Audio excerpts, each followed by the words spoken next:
People say I ain't no good, and I'm crazy as a loon. Cause I shave my head in the morning, pick guitar in the afternoon. Just like old Chief and Charlie, I like to lay around in the shade. Well, I ain't got no money, but you better believe I got it made. Cause I ain't asking nobody for nothing if I can't get it on my own.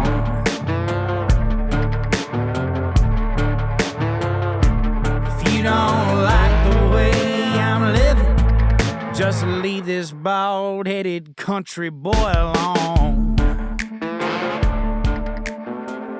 What's up, folks? Thank y'all for tuning into the Josh Terry podcast, brought to you by Raising Grace Studios. I want to thank all of our sponsors before we get started. This is another one of our Nashville shows. We are up here all week on January the 10th, which is today. I don't know why the hell I'm going to say this, but we got a show at Live Oak tonight in case I put this out beforehand. And one of the people that used to work, or I guess you still work, at Live Oak, Miss Carlyle, Griffin, is on the show with me today. Thank you for coming to hang out. Very much appreciate it. It still is funny to me that I knew who you were, but I had no idea who the fuck you were. And I've heard your name so much, and it just did not click with my ass until Reagan said Carlyle earlier. And I was like, I have been told about you for like the past year. Mm-hmm. I'm trying to, like, everybody's like, hey, you should get her on one of your shows. One of your rounds, and the fact that Vaden just kind of hooked this up out of the blue, I feel like an idiot. Oh yeah, I knew who you were. I was just waiting on you to catch up. I'm stupid. Trust me. You can ask any woman that's ever been in my life. I don't catch up. I am so far behind and lag that it's bad. You got there eventually. It's all right. When I started looking at your Instagram yesterday, the video you have when you're singing, what's the Zach Bryan song that you sing on there? Oh. Driver. Yeah, Hey Driver. Oh my God, dude. That shit is so smooth. Like Oh my God. That was fun. That was actually, it was kind of like spur of the moment because I was on a bachelorette trip. It looked like you was in a sorority house or something. I didn't know what it was. Yeah, kind of. So one of my really good friends from college, who was one of my sorority sisters, and she was my roommate for, I think, 3.5 years of college. We had her party in Charleston that weekend, and we were staying at this old house in downtown Charleston that had this beautiful, beautiful piano, upright piano in the foyer. Mm-hmm. And I was messing around with it, and we were kind of waiting around that day. It was Sunday of that weekend, so we were all a little hungover from the night before, and we had like a sunset cruise that we were going on that night. So everybody was getting ready and getting dressed, and I was sitting there tinkering. I hadn't really listened to a lot of that album yet. Yeah. Just because most of my music taste is stuck about 40 years ago. Oh, so hell yeah. I have friends that keep me in the know on things, and they were in charge of the playlist that weekend. I was not allowed to touch it, which is fine. I never am.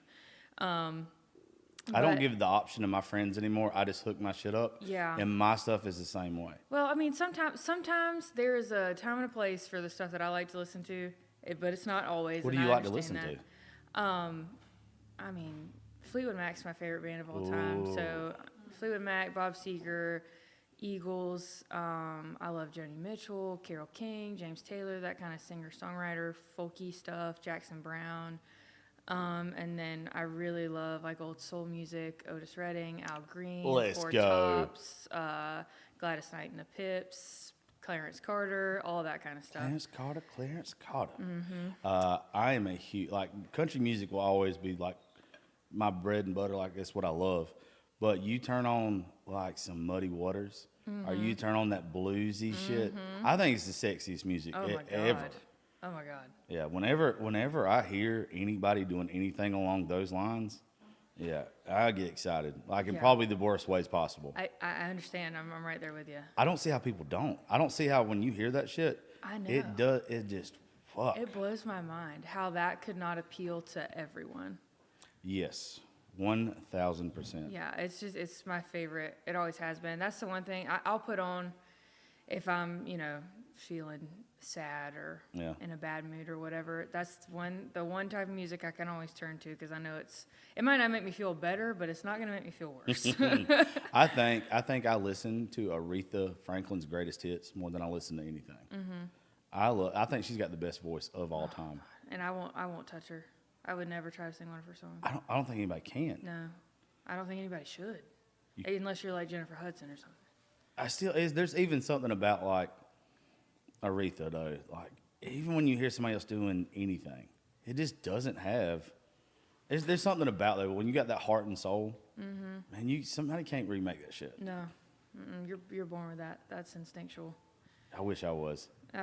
I'm good at talking shit, and that is about it. Hey, not everybody's good at that. We got to have some shit talkers in the world. You probably have heard though, you being at Live Oak and being a bartender there, you probably have heard a lot of people talk shit though. Yeah, you do have to kind of hone in your shit talking a little if you're going to be behind that bar. I can't really. It's been a while. I haven't worked a shift in probably 6 months, so I'm not as fresh as I used to be. Yeah. But I mean, you get all kinds of type of people that come through there. You get musicians on the weeknights, but on the weekends you've got bachelor parties, you've got military guys in on leave, you got just college kids in and out, anything you could imagine. But some of them are fun. You know, I've met so many people working at that bar that are just fun people to talk to. Because we'd have, Saturday or Sunday mornings is when I would typically work on the weekends. We open at 11, but you don't see anybody till about 2 o'clock. Oh, I know. When Hasten, before we knew each other good, and I think Vaden might be actually who hooked me up with him too, and he started letting me do the podcast there. I had to do 11 to 2 because he was like, I don't know who this guy is. I don't know what he's bringing to the table or anything like that. So that 11 to 2 shift is dead. It was brutal.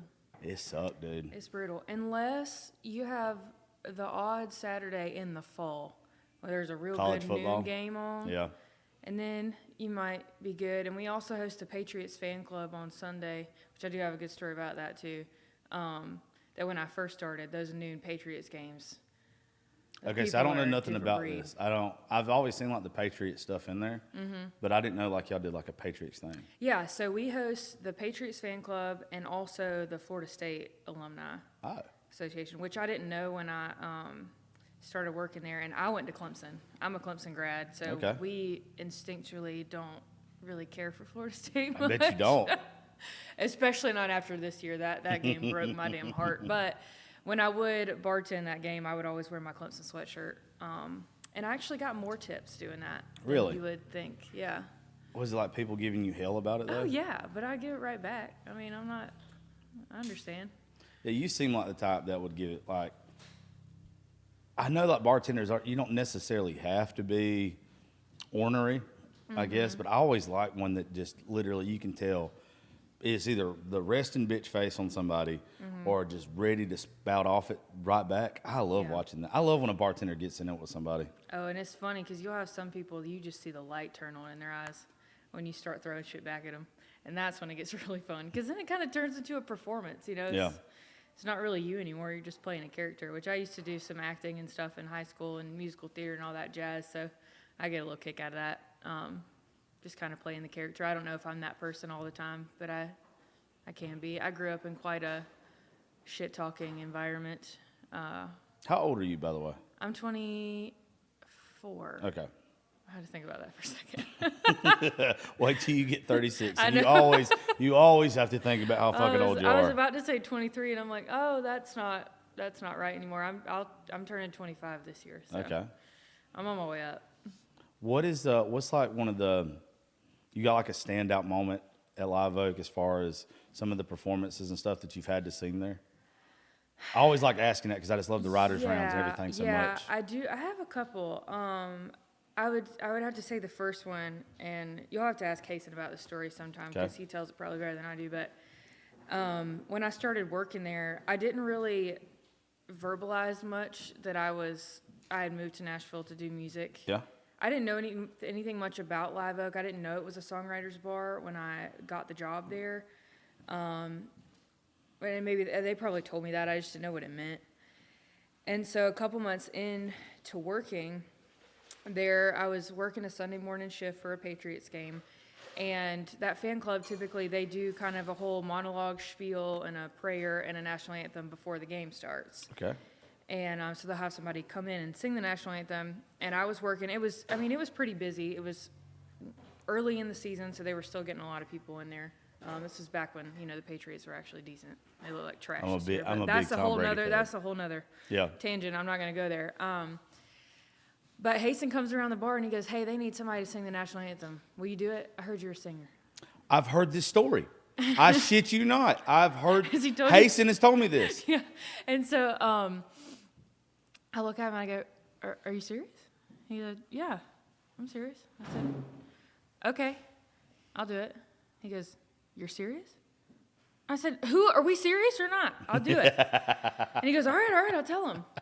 And so I used to sing the national anthem at Clemson for the baseball games and the basketball games. Did Hasten know you could sing? No, he had no idea. He didn't tell me until afterwards. I know. I've heard the story now. Because he apparently does that to people, and I just happened to say yes. But I got up on stage and I started singing, and I watched him and Dave back in the sound booth. I watched both of their jaws hit the floor, and it was awesome. That might be one of the better national anthems I've ever sang, just off the cuff, but the place went nuts. And I went back to work. I made so much money in tips that day because everybody was just like, "Oh my God, you're so cool." And then Hasten came back around and he goes, "You're fired. You can't work here and sing like that. That's not right." I cannot remember where we were at when he told me this, but I remember him telling me that story. Yeah, it's a good story. Hell yeah, it is. It's a good story. Speaking of Dave, I have an embarrassing story about Dave. Oh, really? Yeah, because I'm a moron. We've covered that. Yeah. It was one of our first shows we had done there. And Dave came to run sound. Mm-hmm. And I didn't know who Dave was. Oh, no. I kept calling him the fucking sound guy. The fucking one of the owners. Like, because I did not know. He's just the sound And, guy. like, the guy who's like my big brother is the guy that lives up here, is a songwriter named Lee Tucker. Yeah. And Lee knew who it was. He wouldn't tell you? Nobody fucking told me. So, like, during the show, we're recording on stage. And, like, I'm thanking Hasten and the bartenders and all this kind of shit or whatever. And the sound guy? And I was like, yeah, I want to thank the sound guy, too, back here. And I shit you not. We're in the middle of the show. Lee Tucker is like, "Josh, by the way, that's another one of the owners." And I'm just like, what? Because I wasn't, like, bad to the dude or anything or whatever, but I wasn't acting like he was an owner. Lee just wanted to watch you. He made me look like an asshole. Uh-huh. Yeah. That was on purpose. But they've done a lot for me. Like our show, even being what it is and ranked what it is, being able to go to a bar like Live Oak, the atmosphere, just I just feel like it's a special place anyway. It is so Like much. I'm so appreciative. It is. I mean, that is where I met probably 90% of the people that I know in town. Because when I moved here August of 21. Yeah. I knew one person, my roommate. She and I went to Clemson together, and we're in an a cappella group there. And You were in an a cappella group? yeah, we were. It was fun. I like acapella. Like, It was fun. it's kind of like one of my weird things. Like, there's a lot of acapella videos on my TikTok. To be real with you. Yeah, we lived pitch perfect. It was cool. Anyway, so I knew her, and I didn't really know anybody else, and so I started working at Live Oak and got to know the people I was working with and the regulars that were coming in, and yeah, that's where I met everybody, and that's kind of where my story started. So it feels like home to me. Yeah, that's where, like, and it's kind of been one of them things too, to where with it going down to Second or whatever off of Broadway, I kind of don't want it to. Like, I really just, I love what it is. Yeah. And I've had a lot of, like, really special moments. The first time my show got in the top 100 in the world, I was there celebrating. I came up from Georgia on a random night to hang out with some friends, just as, like, to pat myself on the back type of shit. Mm-hmm. And the writers' round that night was Aaron Lewis, Ashley McBride, Dylan Carmichael, and I had no idea. And I walk in the door, and I'm hanging out with my friends or whatever, and I remember sitting there that night and just being like, this place is fucking amazing. And now, a year or 2 years later or whatever, like getting to do stuff there, there's something special about it. Like I try to tell folks back home, they're like, oh, what band are you going to see there tonight? Or they'll always ask questions about, and I'm like, I'm not going to see a band, I'm going to see songwriters.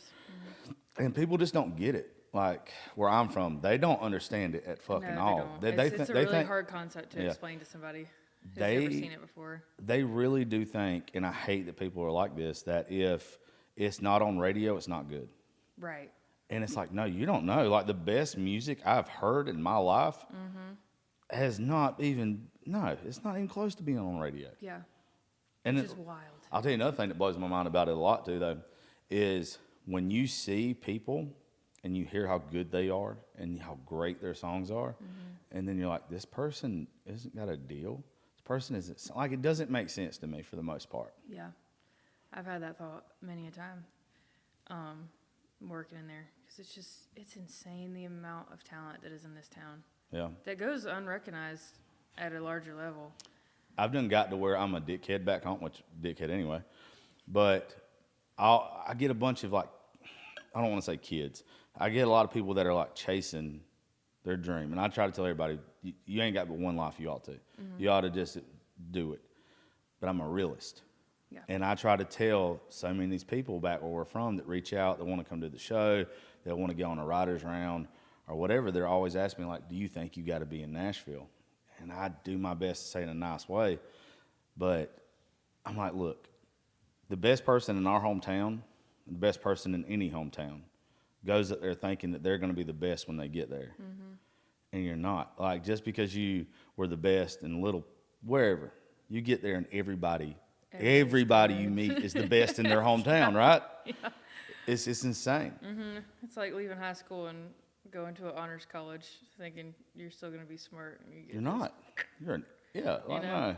Which that was hard for me too when I first moved because I just was overwhelmed by it.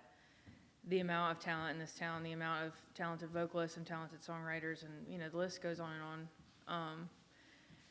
And I think that's hard for a lot of people to figure out how to deal with, how to not take that personally, like onto yourself, and really sort of start to focus on what it is that makes you unique, what you are the best at, and not looking at the overarching goal of, oh, well, that person's a better singer, that person, is better at playing guitar or whatever.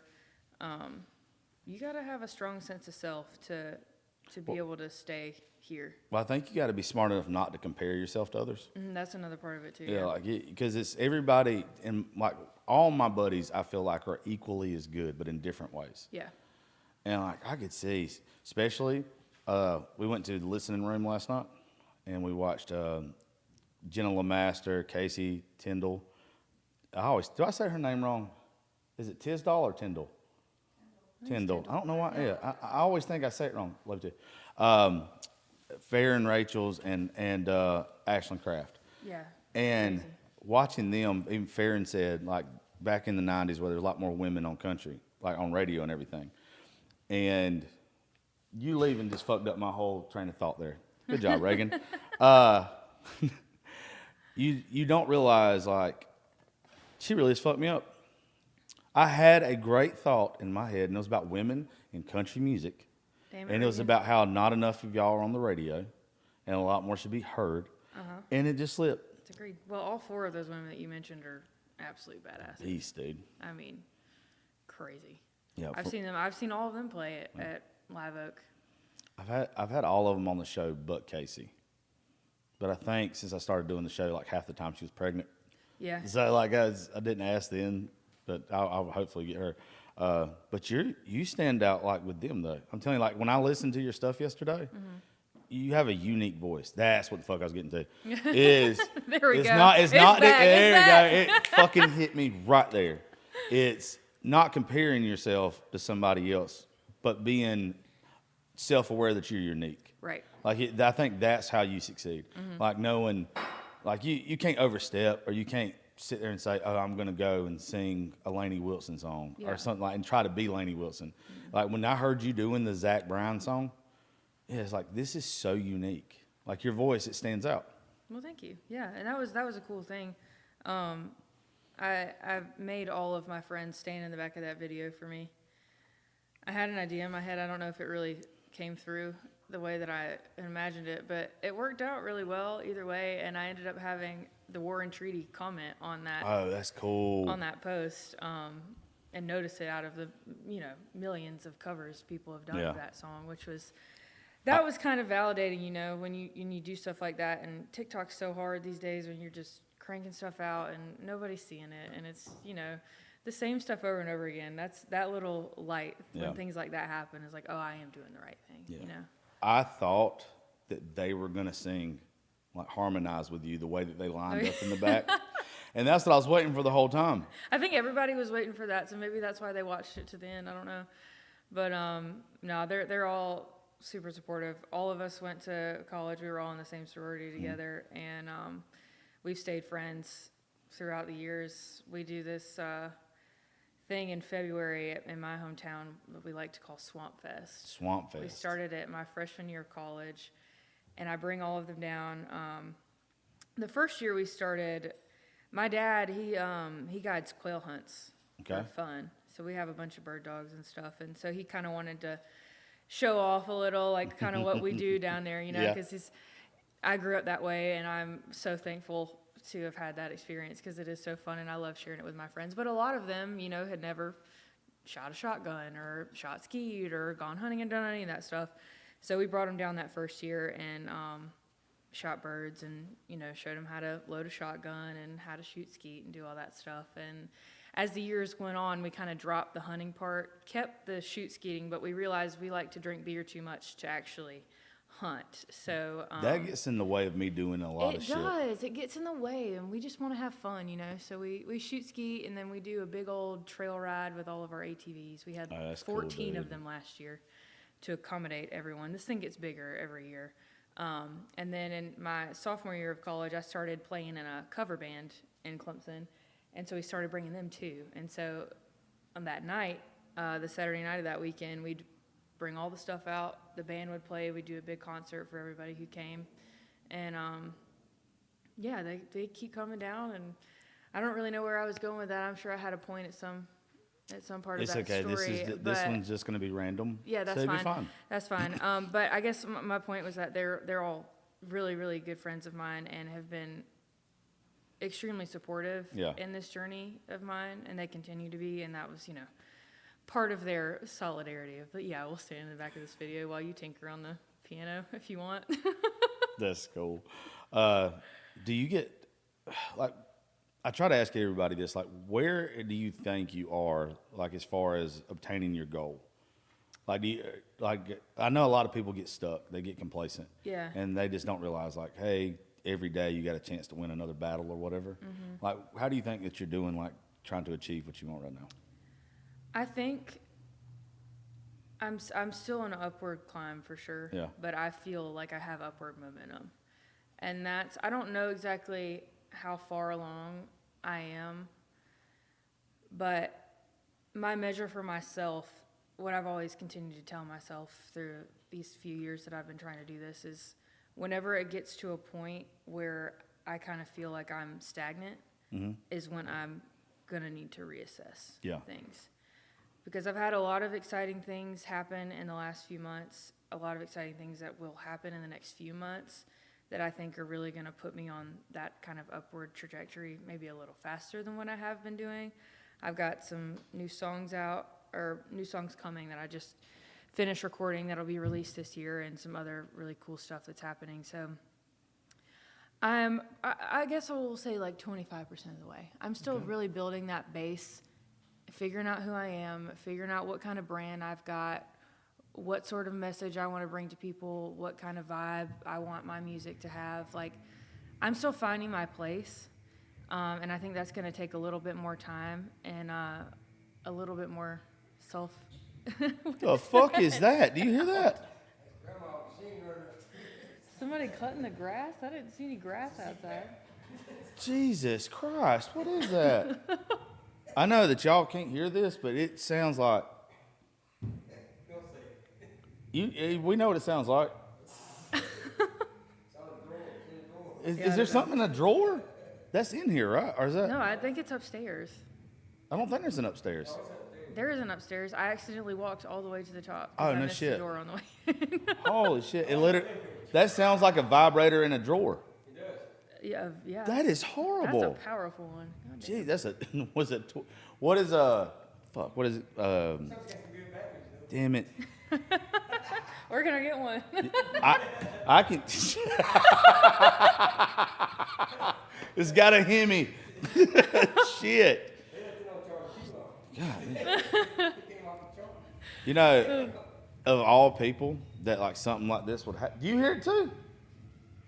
What is that? I don't know. That's of all people that something weird like this would happen. It'd be a nice, classy person like you. Hey, you And, just gotta yeah. take the punches as they come in. I don't know what it is. I like. I like the fact that you said 25%, by the way. Yeah. Because I always like to tell, and you probably have assessed this better than anybody being a bartender at Live Oak. I like to figure out who's full of shit or not. Mm-hmm. And like it's real easy to tell, like when you ask somebody something like that, where they think they're at in their process. Yeah. If they ever say that they're almost there, Yeah, no, fuck that. you're usually fucking full of shit. Nah, anybody who's real with themselves know Yeah. that is really not the case. And I'm extremely hard on myself. Yeah. I don't know if I'll ever say I think I'm almost there. Yeah. I don't even think I'll say that when I am there. Well, I'm a big process guy. Like Yeah. I always have been scared to get to where I wanted to be, because when you get to where you want to be, where the hell do you go? Yeah. I kind of like the idea of the whole journey, like learning to love the process, I guess. Because I'm scared to death what will happen when I get there. And when it's you like, get there, what am I going to do? I know what else is there. I'm with you on that. Like something I've wanted to do this year is really dive into figuring out what my songwriting process is. Yeah. Because for years it's just been sporadic as hell. I try Trust to me, like I figure learned. out what it is that makes it click for me. But I mean, I go through spells. I'm kind of in one right now where I just haven't really been able to sit down and get a complete song out because I can't focus long enough. I've got too many things going on. Like it's difficult. It comes in waves, and I sit sometimes and I'm wondering, am I even good at this? Like, is this even something I can do? You know? For me, it's the people I'm around. Yeah. Like that's what it is. Like I haven't even had a good idea for shit in a couple months, and then me and Will was on the way up here from Georgia, and it was like both of us just started like firing. Like it's one of them things. But I also think being around creative people makes you more creative. Iron sharpens iron, and when you're around people that speak in hooks, it's like. I love my friends back home, but when you're around a bunch of poets, dude, I mean, it's just everybody's saying something that somebody in your hometown ain't gonna say. Right. So that's kind of like, that's where my process, like, and it's not like I'm good at it. I do it for more therapy and fun than anything. Like this is my world here with the talking and shit. But yeah, whenever, I don't know what my process is. And then when I try to force it, when I'm like, oh, I want to do something today. Like it's like, no, it's horrible. It's horrible every fucking time. I can't. It has to come to me. It really does. I don't think it used to be like that for writing songs though. I think that it used to be where it wasn't a job. I guess it was more fun. Yeah. And it was just like, okay, when I get an idea, that's when I'm going to write. Not that I have to go sit down and say I have it scheduled. Like, I don't. Yeah. I've heard Hank Williams Jr. talk about it a lot, to where he said that if he's on his boat and he gets an idea, he'll go write. If he's in a deer stand, he'll get an idea, he'll go write. But if you put him in a room and tell him he has to write, he's horrible. You know, I have found that also, that when I get into situations like that, I almost don't want to do it. Yeah. Like it's that, and I don't know why that is, but I get most of my ideas when I'm doing other like mundane activities.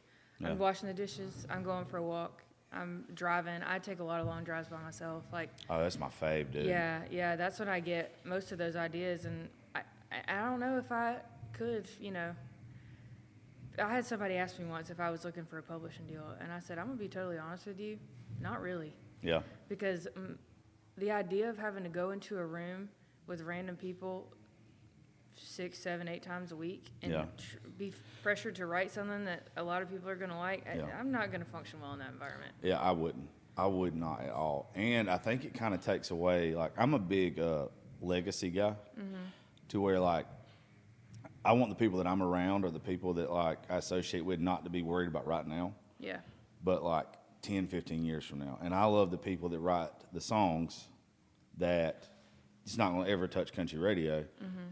But in their environment or in their circle, people are still going to be singing it, playing it, everything in 15 years. Yeah. Like, I love that. And when you restrict your writing to one environment, it just seems like it's so just mundane and blah. It's mundane, it's monotonous, and like you can't chase what's popular now and use that as a blueprint because the things that become popular are the things that break the mold. Yeah. It's not like a formulaic thing that you can just follow and, oh, you're going to pop off or whatever. Yeah. It's figuring out how you're going to make that work for you. Yeah. I've had to tell myself so much that if you go listen to, I'm just going to say Willie, he didn't care. Yeah. He wrote what he wanted to write, how he wanted to write. Like he didn't. And today, I feel like everybody is like, oh, there's a mold. It's got to be 3 minutes, like all this shit. And I love hearing when the artist says, fuck the mold. I'm going to do it my way.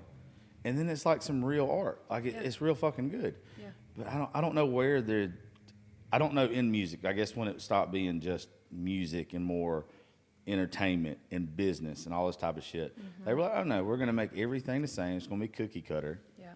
And we're only going to let a couple people stand out. And then when we get tired of them standing out, we're going to get another couple people. And I don't feel like that's what music is supposed to be. It's not. It is supposed to be art. It's supposed to be a version of self-reflection or self-expression in a way. Like you can't. Well, that's why can't people put that in a mold. That's why people have favorite artists because when they're actually putting themselves out there, you identify with them. You're like, oh, no, this is my person. Like you don't hear, and I'm not knocking this guy. You don't hear somebody being like, damn, Kane Brown, that's my guy. Like he's so deep, and it's like he's obviously good at what he fucking does. Like it's not my type of shit, but what the fuck are they doing up there? You just don't ever hear it. Like, but you hear about Jamie Johnson, you hear it about Randy Houser, you hear it about Bobby Pinson's old ass. Like you hear it about those folks to where it's like, no, that's the kind of shit I love. Yeah. Yeah. And I wonder sometimes if that's why I continue to gravitate backwards towards the kind of like folk singer, songwriter, Jackson Browne, Willie Nelson, James Taylor sort of stuff is because they were just writing because that's what they wanted to write. Yeah, I love it. They were telling stories too. Yeah. Yeah. Don't get me wrong. I've rode many dirt roads with people that were just playing background music. Like I like Luke Bryan first couple albums, but the rest of the stuff is just not. It's not for me. It's not bad. Yeah. Like clearly, once again, I have to watch how I say this because when I first started doing this show, I would shit on people and not realize I was shitting on people. Yeah.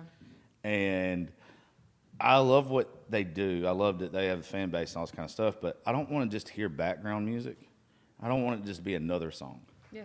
Like if I'm listening to it or like I'm writing with my buddies or whatever, I want it to be something that when somebody hears, they're like, this touched me. Like in one way or another, it makes you cry, laugh, whatever. Yeah. Like I just don't think there's enough of that still going. There's not. There's trying to think the last time that happened to me where a song like kind of reached out and got me a little bit. Last night.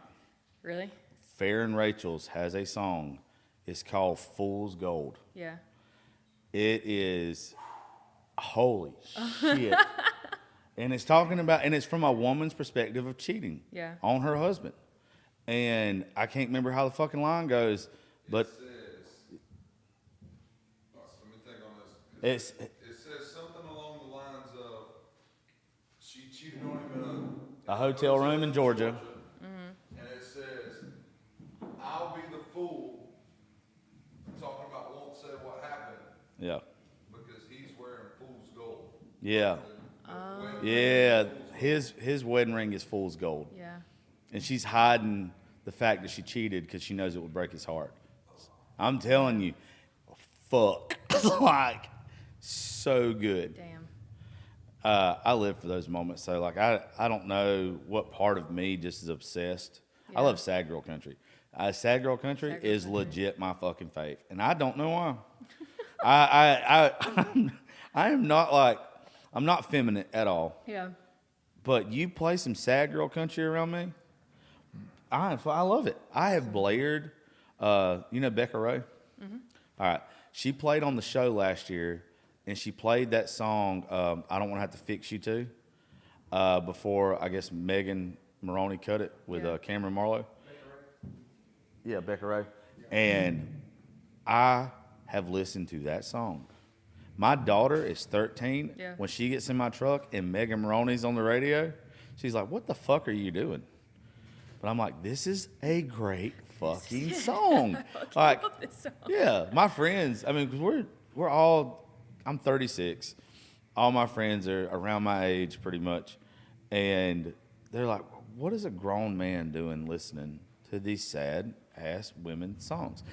You go back to any 90s female country, Patti Loveless, all that shit. Yeah, you would think I've been divorced 5 times, and all men have just done me wrong. Like, that's anytime you're drinking around me. There's something about a woman scorned. That shit Oh will my just. God. Well, y'all's perspective when you write a song like that, it hits. It makes you realize, like, I might be a piece of shit. I've heard women sing songs, and I'm like, I am the problem. Shit, that's me. Yeah, I have really fucked up somewhere. Like, what's your favorite song that you've wrote? Ooh. Or one of your favorite sad ones that you've wrote? I wrote this song called God Knows Okay. a couple months ago, and I haven't really done anything with it. I actually just found it again a couple days ago when I was searching through some stuff. And it's like the point of view of a woman almost warning this other woman Yeah. about a man, saying that, like, you know, he's got a lot of lovers, he's got a lot of friends, but most of his enemies are inside. Ooh. And I think the line is, Don't let Brian Martin hear that right now. I'll play for you if you want. You can try to change him, God knows I tried. Oh, that's fire. Yeah. That one's got some good lines in it I'm pretty proud of. I like a good sad song. You want to play one or two before we get off here? Sure. Cool. Yeah. Where's your guitar at? It's right. Will, it's you right hand, here. will you hand her a guitar? Yeah, that one. When did And, you get can that grab hat? Can you grab the capo out of the box there? When the fuck did you get that hat? That is fat. I wish I Is didn't that look one of so. your stylist pieces? Yeah. I got one hat. Y'all wear My pleasure. it's big custom made. That is sick. It's his favorite. I wish I could wear shit like that and not look stupid. I forgot this was an open G. I need that tuner too. Hey, will you hand her the tuner, Will? How do you want me to situate this thing? Just put it in front of you. Okay. And if you want to plug that 1/4 inch in, you can. I can set her up another mic. That's fine. We got the 1/4 inch right here. Yeah, I wrote, And the pop. I did write a cool song the other day with my friend Matt Schletka. He showed me this open G tuning, which I've been messing around with. It's pretty cool. Let's see. Oh, shit. It's picking up just fine.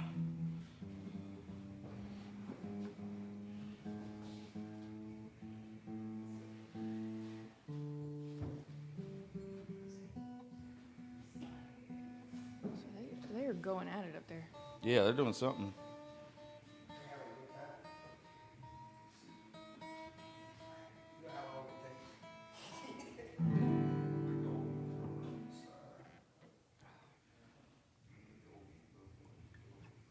Yeah, I have no idea what the fuck they're doing upstairs. me pull up the words just in That's case fine. I forget. Because it hasn't been Yeah, a minute. We're good.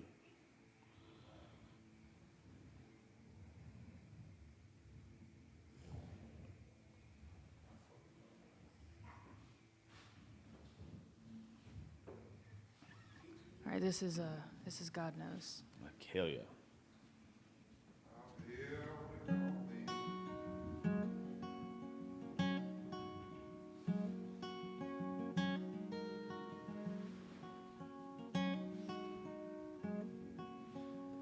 Careful with him, he's got knives in his smile.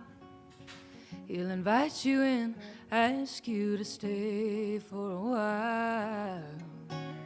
And he'll cut you long before you realize you're bleeding. When the lights are getting dim, your world is getting small, you'll see a shadow of him cast across the wall 10 feet tall. Come to do some redeeming.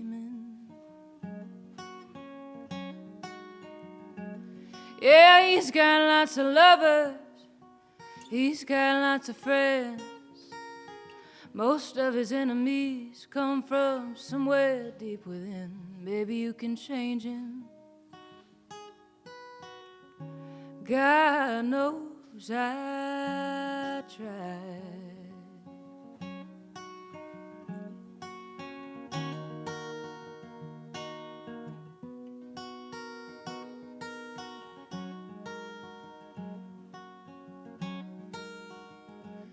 I met him in the summer, my 22nd year. Something dark filled his eyes, but he was grinning ear to ear, and God, he was beautiful. Standing tall in that warm Virginia sun. Oh, and for a while it was a movie. It was a love idealized. For a while I was the winner, then I was the consolation prize.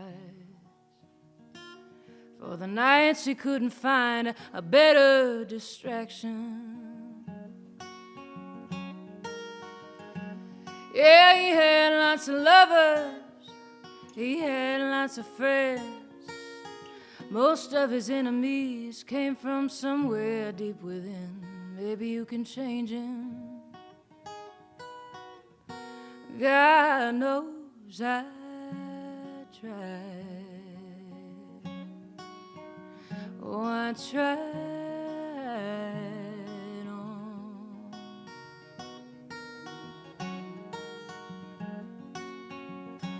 So he still got that 69 Chevelle, that scar on his right hand, a chip on his shoulder as I lay dying on his nightstand. Oh, take a note here, darling. My memory serves well.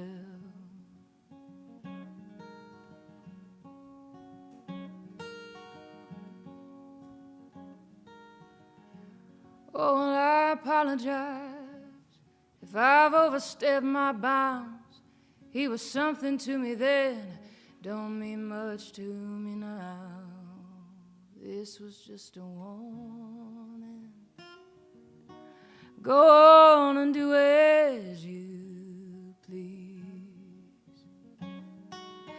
Just know that he's got lots of lovers, he's got lots of friends.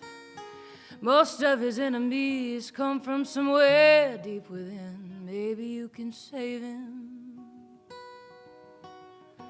God knows, God knows I tried.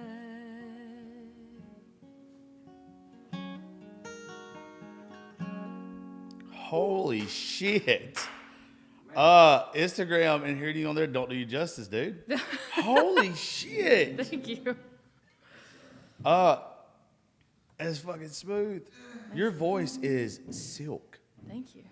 Shit. I didn't know it was that good. I didn't. what else to I'm so.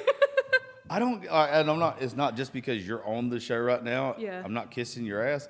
You have got one of my favorite voices. Oh, thank you. I love it. It's like when you were talking about like some of your influences earlier. Yeah. The song or like the storytelling stuff, like the older shit. Mm-hmm. You can tell, and I love it. Oh God, it's smooth. Dude, I steeped in that when I was young. Still do. I love it. Shit. Yeah. I don't even know what to say. I'm just kind of stuck right now. You want to hear another one? Yeah, fuck yeah, I want you to play a couple. Okay. Yeah, fuck that. How much time you got? We don't. We'll get that on the calendar. This is another sad one. Oh, hell yeah. This one's called Love You Less. Love you less. Love you less. Already love it.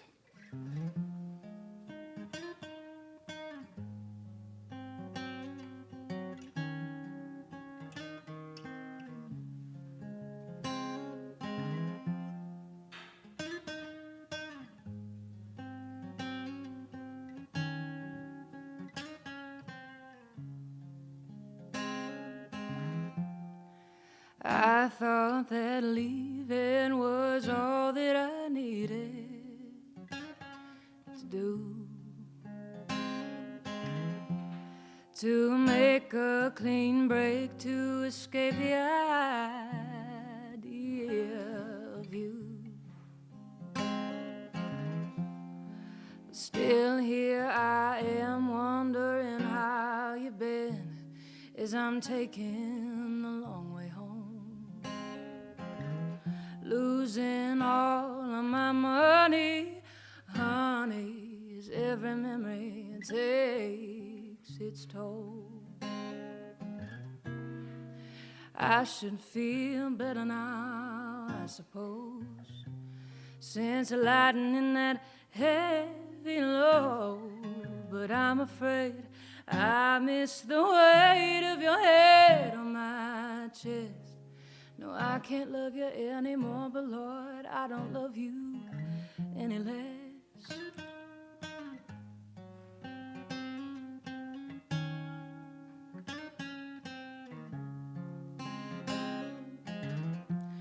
I awake most days in that familiar haze. Those dreams of you bring down.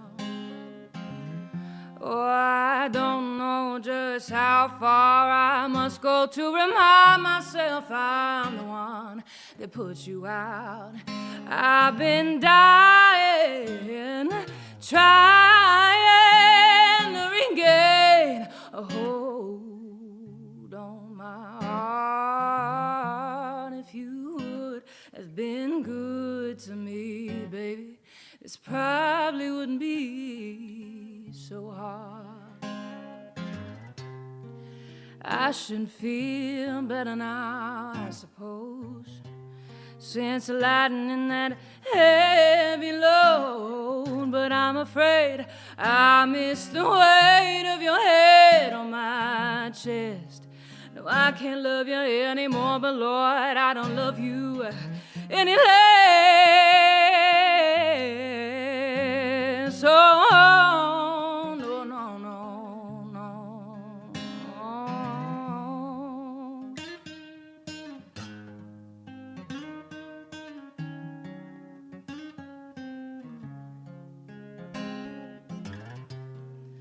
I should feel better now, but I don't feel better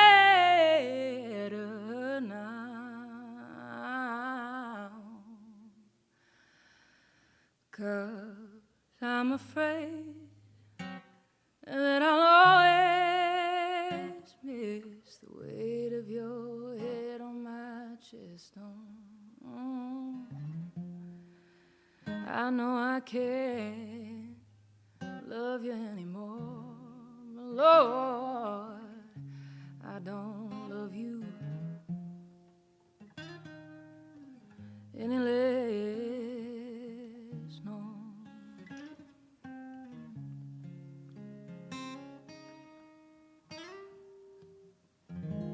Shit. Are you kidding me? Holy shit, dude. Where is she from? Heaven. That's where she's from. Address. Jesus. Oh my God. Do you know how smooth you are? Like, Some days. dude, shit. I mean this in the nicest way. That is 100% the song that you lust and love to. Like, your voice, period. Thank you, man. You are smooth. Thank you. I don't know how to feel about it right now. I'm taken back. That's okay. Just process. I can't.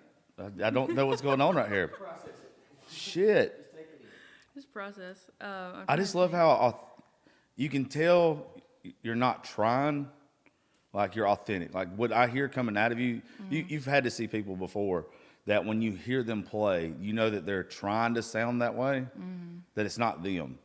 Oh, you can tell, like it's 100% you. I mean, it's a product of my raising. Yeah. Really, because I started out. I'm from South Carolina, the Low Country of South Carolina originally, and beach music is a huge thing down there. At least it was for my family, which is that kind of doo-wop stuff, the Four Tops, the Temptations, all that jazz. And my mom and my uncle actually were junior shag champions, shag dancing, and is a state dance in South Carolina, which is what you shag to beach music. They were junior shag champs when they were in high school. So both my dad's a great shag dancer. Like, I have no idea what shag dancing is. well, it's like swing dancing, but the steps are different. Okay. Essentially, Okay. it sounds dirty to people. It does. That, It sounds. don't know what I'm talking about. Well, what's funny is the way you sing. It sounds like shag music. Like Yeah. but in a dirty way. That's why I was like, okay, if this is all they listen to there, I'm well, moving. Shit. Depends on who you ask, I guess. But yeah, I grew up around all of that stuff and just continued to dive deeper into it as I got older. So that's where a lot of my influence comes, because I love that stuff so much. Who hurt you? That's a great question, man. Shit. You want to do one more and we'll wrap this thing up? Sure. I want to hear. I mean this. I could sit here and listen to you all day. That shit is so smooth. Thank you. I'll do this one. This one's a fun song. It's a little different than the other two. But I wrote this with my friend, Austin Fail. He and I met him my freshman year of college. He was the founding member of the cover band that I ended up playing in for that entirety of the time that I was at Clemson. But we remained really great friends since then. And he lives in Charleston now, and I was home in Charleston over the summer. And we had just gone out on a golf cart ride to the creek to hang out for a minute. He likes to take his guitar out there and play. And he was telling me about this idea that he and another friend had in some conversation they were having while they were drunk about meeting strangers out in places and telling them stories about yourself, like all this in-depth stuff, and then never seeing them again. He thought it was kind of an interesting copy, and I was like, that's great, let's write that song. Yeah. And the title kind of came as we were talking through the first verse, which it was another funny thing. About 5 years prior, we'd both written songs with this same title separately. Oh, no shit. And then we ended up writing that song again together. So this song is called Same Page.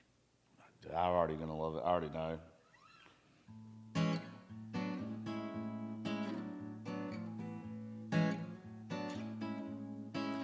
It was a lonely Friday night. I was looking for a fight or a friend. I came up on a smoky bar, saw a figure playing cards when I walked in.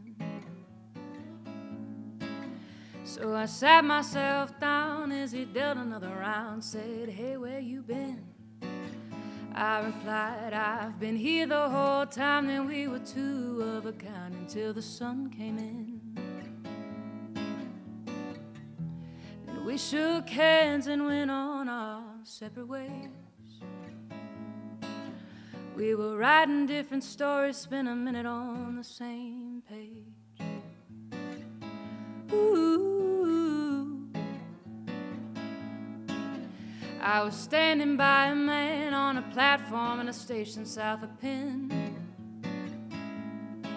who had his nose in a Rolling Stone magazine from only God knows when.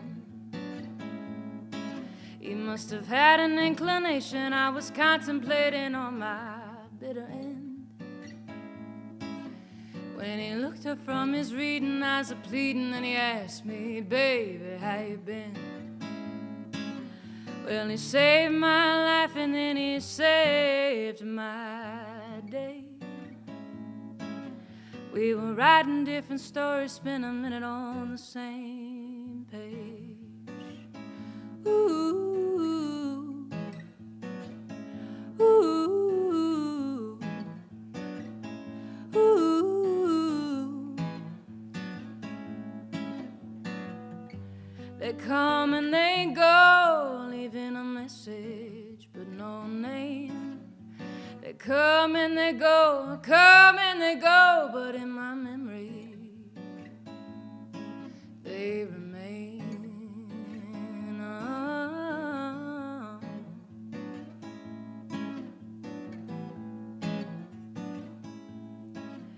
It's been raining in my mind, it's been raining all the time here in late May. To the grocery store I go, turned out to be quite a show for a Tuesday. I was at the produce stand trying to decide my plan when a well-manicured hand came in my frame. He was reaching for the grapes, had some eyes that matched the taste. They were sweet and they were green and they were lovely. Oh, that was the first time I saw your face. I don't think I can let it be the last time. Oh no, I watch you walk away. Maybe I'll come right back here next Tuesday to find if you and I can spend a little more time on the same page. Oh. Ooh, ooh.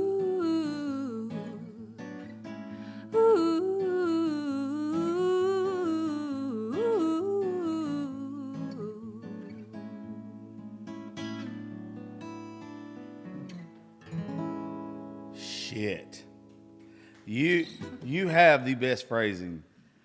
I don't know what to say to you. Shit. That's music theater, I think. I don't know. I don't know what you call it. Yeah. You have the best voice that's been on the show. Stop. I'm not fucking playing. Stop. I'm not playing. Like, as far as smooth goes, you have the best voice that has been on my. And I've had a lot. I know, that's quite a compliment. I appreciate that. It's one of those things to where, fuck. I'm trying to say this the right way so I don't sound like an asshole. It's where you know that if you don't make it, Yeah. then this whole system's flawed. Like 100%. Like there's no reason why you shouldn't. Well, that's what I'm here. That's what I'm here for. So, It's so good. thank you. I'm serious. I could fucking listen to you all day. It's one of those things. Like, me and my daughter talk about this all the time because we have such different tastes in music. Yeah. But then we have a lot that's in common. Mm-hmm. Like, I'll take Hardy. That's one me and her can agree on. We can both listen to that, and we both get the same thing out of it. Yeah. A 36-year-old man, a 13-year-old girl. Right. I know that me and Grace could listen to you, and both of us would enjoy it. And I think that's hard for a lot of people. Like, I love Brian Martin to death. Gracie's not going to listen to a Brian Martin song. Yeah. But I'm also not Sorry, going to. Brian. I'm not going to listen to, some poppy shit that she would like or whatever. Yeah. It's hard to find people that it does not matter, like how old they are, where their background, where it comes from. Like, some shit just connects. Yeah. And you connect. Thank you. It's crazy. I knew, like I said at the beginning of this, I'd heard your name so many times, but just never put two and two together. I know why everybody's like, you need to get her on your show. Like, you need to sit down and talk to her. She's fucking awesome. And, yeah, I'm blown away, dude. Thank you. I've really enjoyed being here. So. Well, I'm sorry I'm hungover and it wasn't the best out of me today. Last 2 days have been rough. Yeah, no, I get it, man. It's all good. But I'd love, if you can't make it today, I'd love to have you come play one of the rounds whenever. Absolutely. Whenever. And just, I'm not going to book anybody else. I'm just going to be you 4 hours. That's all I want to hear.